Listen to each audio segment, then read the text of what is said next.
Hi everyone, I'm Kamal and welcome back to the brand new series of AI product engineering.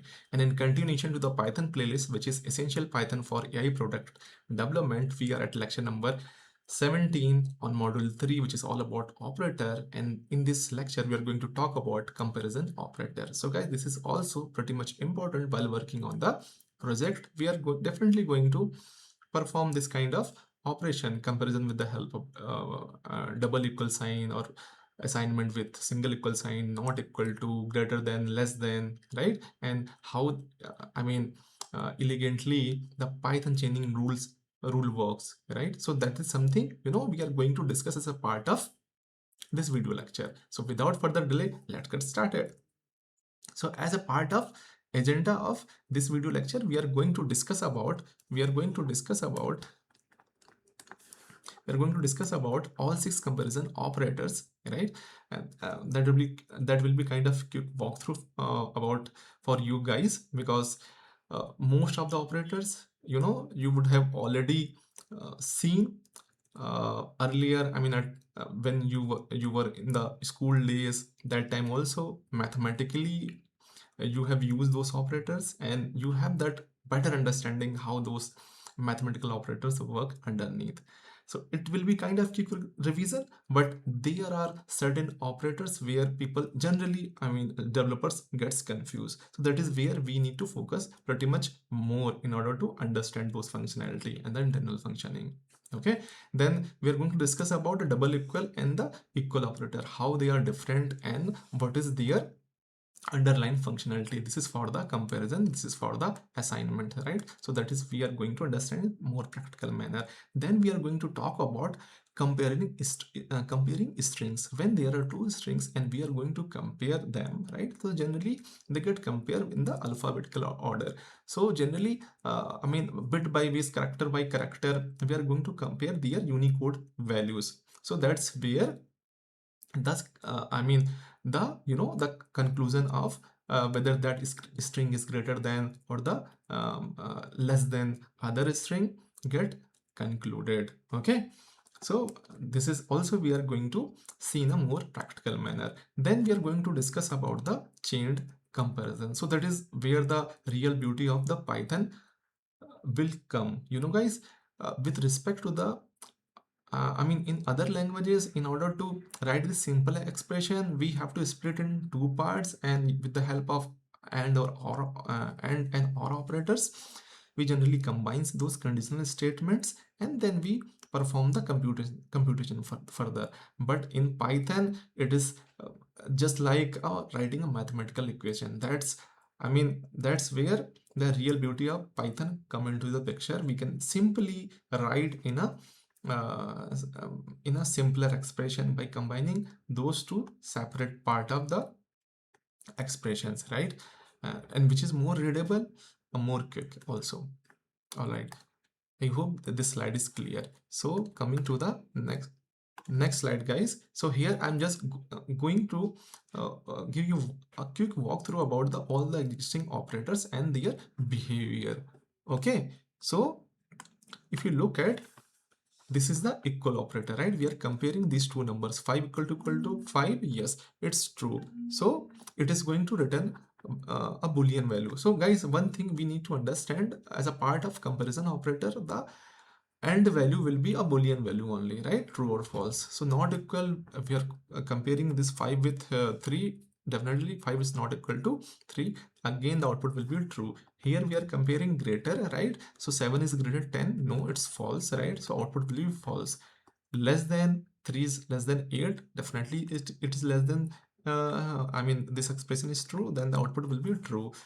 Greater than equal to, that we need to focus a little bit more to understand the underlying functionality. Guys, see, here greater and equal, two things we are going to compare. So 5 is greater than 5. No, 5 is equal to 5 in, if if any one of the condition is valid, right? So output will be true only.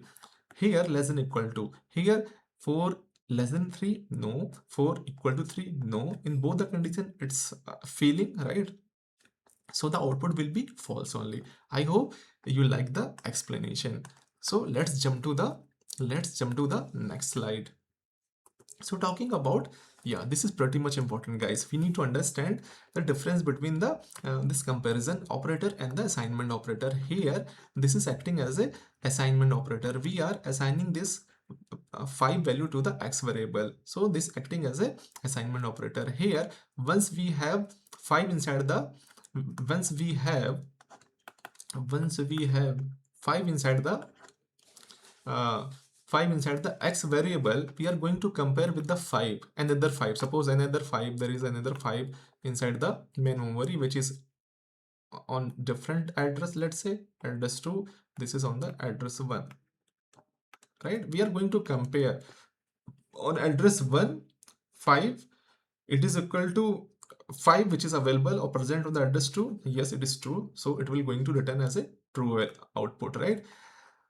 Yeah, guys, I mean, in the upcoming session, I'm going to discuss about this conditional block, this if conditional block, if, elif, else, all those things. But to break it down, to break it down in order to understand this, I mean, the real-time functionality of, right, or real-time use case of comparison and the equal operator, it will be the better use case. So generally, if is the conditional block, generally it expect the conditional statement here.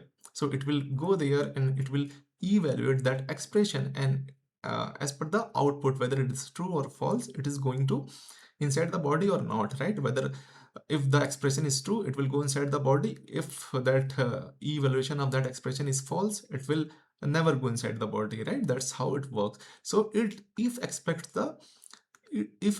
the conditional expression here, but here we are passing the assignment operator, right? Assignment expression. So that is where the syntactical error arises. I hope you like this explanation and things are pretty much clear to you guys. Okay, so as a part of next slide, we are going to see the use cases of the comparing string. So guys, in the case of the comparing string, as I was discussing, the comparison happen in a dictionary order, right? So generally, at each character level, it is going to compare these two, I mean, first character of this string with first character of this string. So that comparison happen pairwise, right? Second character of this string with the second character of this string. So generally what happens, first of all, it will start with the first character of this string and compare with here. If there is a toss, right, then it will jump to the next character and it will compare the next character of this string with next character of that string, right? That's how the comparison happen, and it actually compares the Unicode value of that character, and whichever is greater, so accordingly that will become the greater string or big string, right? That's how the mathematically Python interpreter interprets to perform those computation and conclude whether that is greater or whether it is a lesser than another string, right? I hope you are able to understand the mathematical interpretation of these string comparisons. So here, if you're taking the example, comparing the first character with this banana string's first character, here it is A, here it is a B. So the see, the Unicode value of this is less compared to the Unicode value of the B. That's where this condition holds true. This apple is less than banana. That's where we are getting true as a output. We are comparing zebra with apple. So first character we are going to compare with Unicode value of the first character of apple. Guys, so for the smaller letter, the Unicode value is greater. That's where this condition holds true, and we are getting the true output, right? True Boolean value. When we are going to compare two strings, right? Since this is also Raj, this is also Raj only, but the Python is, I would say, I mean, it treated it treated small r differently, capital R differently. So this is the key sensitive, I would say. So when there is a key sensitivity feature is available inside the Python language, so it is going to treat small r differently and capital R differently, right? So this Raj will be different from this Raj. So this comparison definitely is going to return as a false only. And even you're going to compare it with the at character level, right? So the first letter we are going to compare with the first letter of this string. So here it is R, here it is a capital R. The Unicode value of this is greater compared to the Unicode value of the capital R, right? That's where, I mean, if in place of the this condition, if it was greater than, right, then it holds true and return the true value. However, generally when we are comparing, right, so since the these strings are case sensitive inside the Python language, so we can consider, since these two strings are different case wise, so the result will be false only. I hope you like the explanation, guys. Okay, all right, let's jump to the next slide. So talking about, yeah, here the chaining rule, that is the where the real beauty of Python comes into the picture. So here I initialize a variable age with 25. In the other languages, if we want to write this mathematical expression where we are saying age should be less than equal to 18 and it should be less than to 60, right? So, so that's how mathematically we represent, right? In a similar manner, Python provides the provides you the provision to write these expressions, right?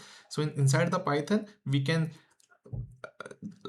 write just like the way we generally define inside the maths, right? So I mean, I hope you're liking that feature. So that is pretty much a powerful feature which makes it different from the other rivals in terms of the programming language in the market, right? Because see how much space is taking and how bulky the code looks like.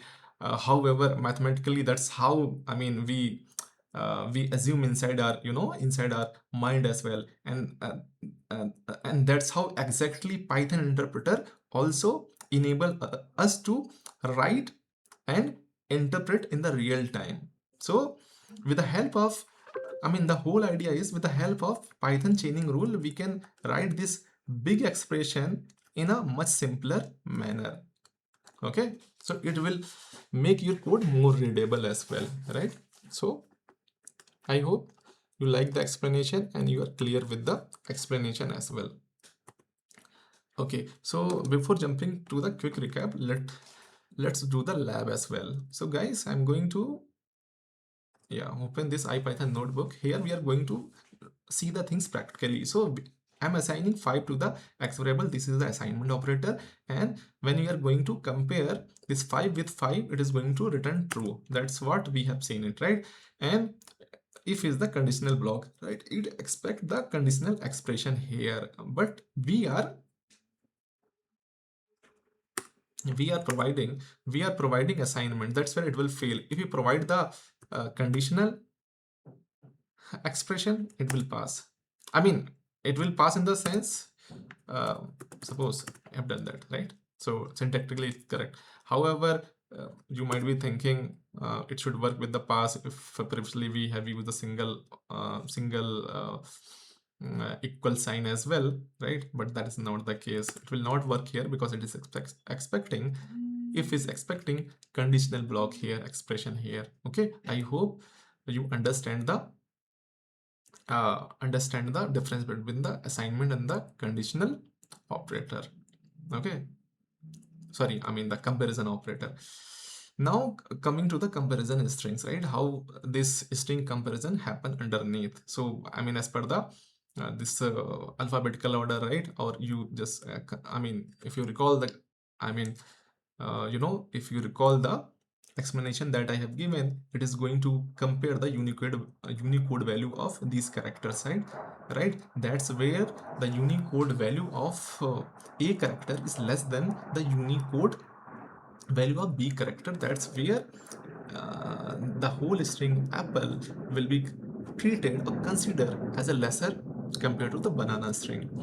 Then it's coming to the zebra. The Unicode value of Z is less compared to the Unicode value of the A, right? So that's where the comparison has been concluded. If there is a tie at first character, then it will go to the next character, and again it will compare the Unicode value of the that character with the Unicode value of the second character of that string, right? And wherever it finds